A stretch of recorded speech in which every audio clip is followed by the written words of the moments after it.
ilmooti yana deebisaa jettee boottee kadhatte garjabeenaan ilmoon nuti siif deebinu hin jiru jennaan gara mana murtii deemuu murteessite. Abbaan murtii erga isaan hundarraa jechoota isaanii dhaga'ee booda ati ilmoodhaaf haadha ta'uu hin dandeettu jechaadhaan ilmoo jaraan murteesse. Isinis erga heeraa fi seeraan ilmootiyya deeffachuu dadhabe karaa kiyyaan ilmootiyya harkatti deeffadhachuudhaan takkarraa kaatee karoora eegalte.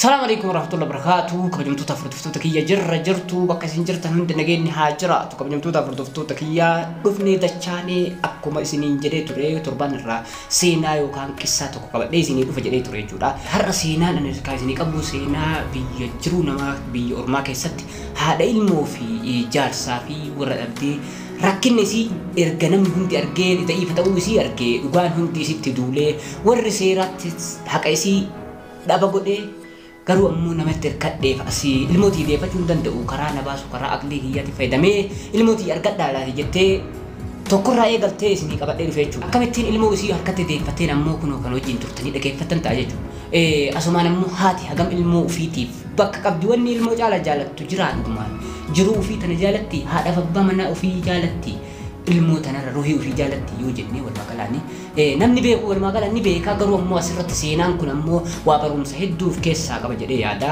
warra haadhatti jallatuuf tokko dhiiraa ta'ee shamarras ta'u namoota haadha xiqqeessee laaluuf jechuudha walumaa gala akkasinitti ammoo abdii qabaa nafaana tura.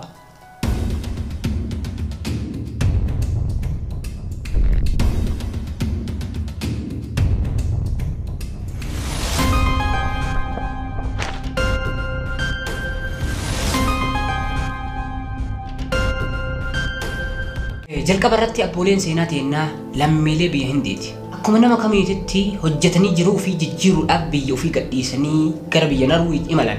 Akkuma dhaqaniin abbaan mana isii biyya teenya hin jirru nam tokko amanuu hin qabnu jechuudhaan deddeebi'ee gorsaa dhaamaaf.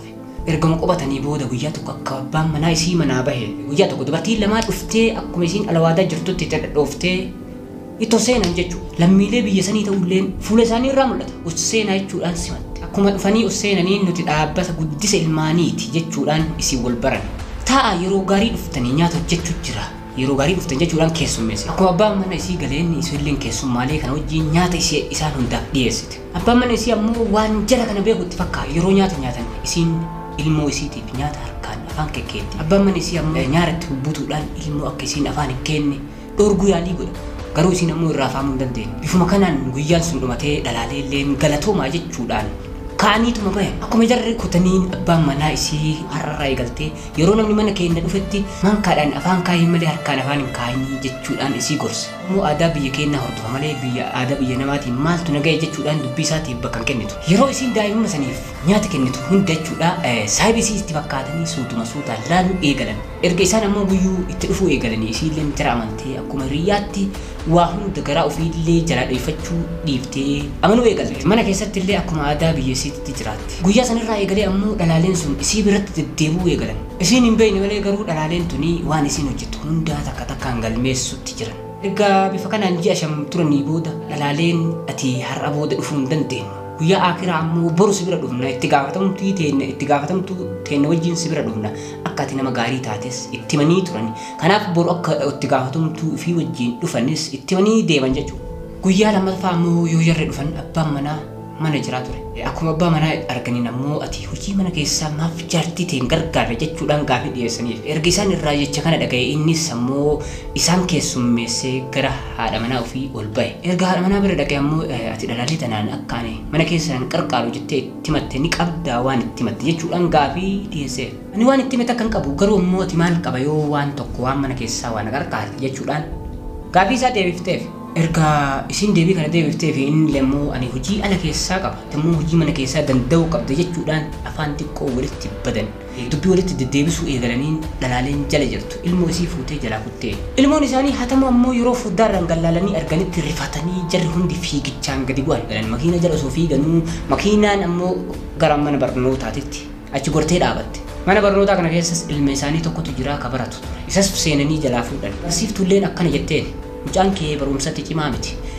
Kana godhuun ammoo barumsa qotee manatti galee seeraan qotee dhufaa hin jiru. Kanaaf ati ilmoo keetuu seeraan barsiifachuu hin dandeettu jechuudhaan jechuun tokko gurra irratti darbiteef. Haaluma kanaan jarri mucaa isii kan mana barumsaa jirus fuudhanii jalaa deemanii. Ijoollee kiyyaan eessa deemtan? Anaanis deemaa jechuudhaan dirqiidhaan osoo jarri jalaa deeman hordoftee jala deemuudhaan mana murtii waliin dhaqan. Manni murtiitis akka waa'een keenya dhaqqabetti ati haadha ilmoo taatee ilmoo keetiif tajaajila godhuu hin dandeettu jechuudhaan deebii deebisaniif. Ilmoo isiitis jara guddisaa daa'immanii kanaaf murteessan.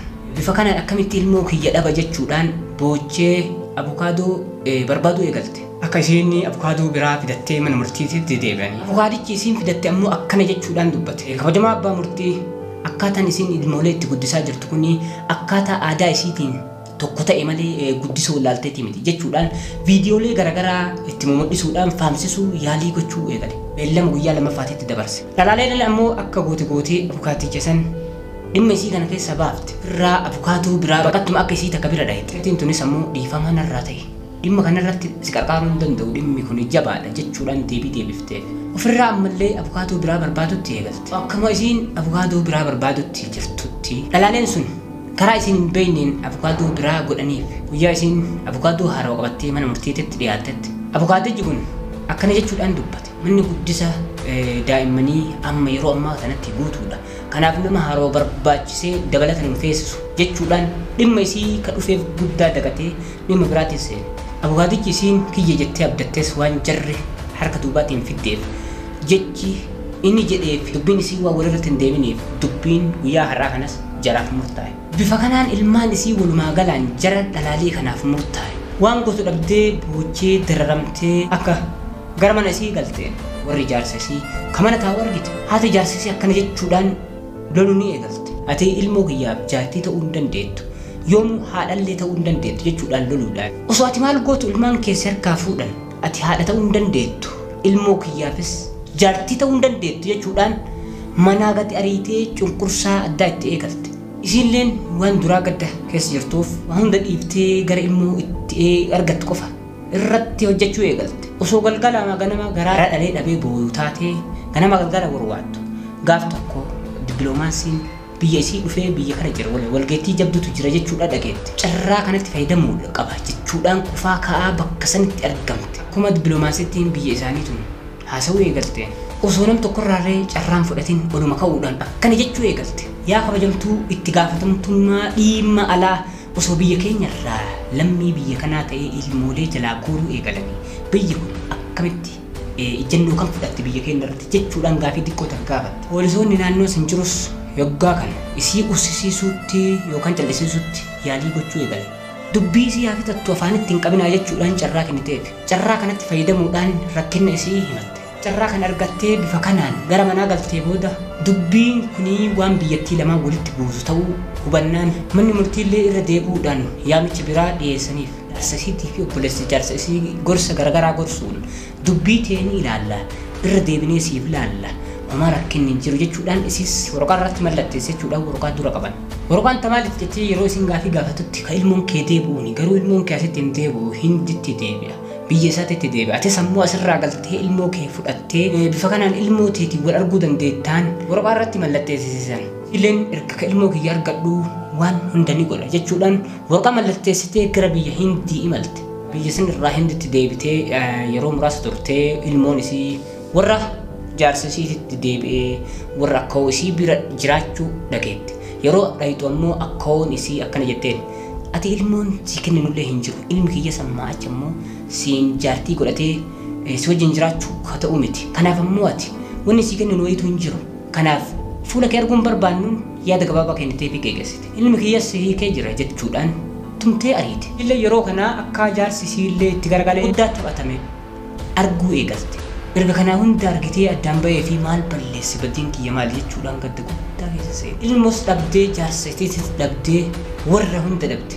Ofirraa maali badiin kiyya jechuudhaan gadda guddaa keessa galte. Garuu ammoo obsisiisuudhaaf yaalii gootee obsa keessa seenuu eegalte. Haaluma kanaan amata lama erga turtee booda namni wayii abukaadoo haarawaa balaallattee irra deebitee dhimma isii kana karaa haarawaan akka laaltutti isii gorse. Ammallee mana murtii kabiyya isii kanattis abukaadoo haarawaa argattee dhiyaatetti baadiddiin isiin godhattes akka tasaa ta'uudhaan teessuma har'aa kanarraa xiqqoo irraafatte. Wanni ajaa'iba guddaa itti ta'e avokaadoon gaafa biyya Norway jetti teessuma garasii irratti tapha guddaa taphates teessuma kanas dhufee as jira. Har'as ammoo akkuma guyyaa duraa san taphanarra taphachuu deemaa jechuudhaan rifatteen abukaadittiin isiin bitattee fidde ammoo hichaan dhiifama inni ture jedhaa osseente. Akkuma abukaadittiin ture seenteen abbaan murtii akkana jechuu eegale. Nama beellama yeroon kabajee dhufutu dhimma namaa xumuruu danda'a jechuudhaan abukaadittii isii qeequudhaaf tokko tokko isiitti darbatu eegale. Waggaa kana ammoo abukaadittiin akkana jetteen yaa abbaa murtii ani daqiiqaa lama turuun mana murtii akkanatti dallansiise. Waggaa lama ammoo haati ilmoo garaan ilmoo irraa turuun hagam dallansiisa laata isii hubatee jira. Hubattanii jirtu jechuudhaan gaafii xiqqoo tan dhiyeessite. Dhimma kana manni murtii hoggaati fakkeenyaan gad jedhee ilaalee jechuudhaan gaafii xiqqoo tana dhiyeessite. Abbaa murtii anaa fi abukaaticha kana walitti nu dhiisaa yeroo muraasa qofa waliin haasofna haasaa xiqqoo takka waliin qabna jechuudhaan eeyyama gaafatte. Abukaatichillee ani ammoo abbaa murtii wajjin dubbadha malee abukaatittii tan wajjin haasaa hin qabnu jechuudhaan ofirraa diduu yaalii godhe. Abbaan murtiillee seera biyyattitti ittiin bullutu jira. Kanaaf ammoo akkuma nuti kabajnee gurra sii kenninutti abukaatittii teenne kabajjee gurra kennuufii qabda. Isii wajjin haasa'uun dirqama isarratti ta'a jedhee dubbii xiqqoo tan deebisee. Jechi ammoo abukaatittiin abbaa murtiitiin jette sun ammoo baay'ee takka abbaa murtii garaa gasseente. Daqiiqaa lama turuun beellamarraa daqiiqaa lama turuun kan mana murtiitii fi abbaa murtii akkanatti dallansiise. Haati ilmoo lamarraa mata lama turuun badii takka malee hagam haadha ilmoo garaa gubdi jechuudhaan manni murtii illee gadi fageenyaan laale. Abukaatittiidhaa fi abukaatichi biyya biraa irraa dhufe kun ammoo jechoota tokko tokko walitti deeffachuudhaan abukaatittiin ammoo isa mootee argamte. Waggaa kana manni murtii illee waa hundi xiinxallee akka ilmaan isii bakka jiranii muraasa keessatti haadhaaf deebi'u haadhaaf murteessan. Bifa kanaan ilmaan haadhaaf deebi'ee seenaan teennas asitti xumuramte.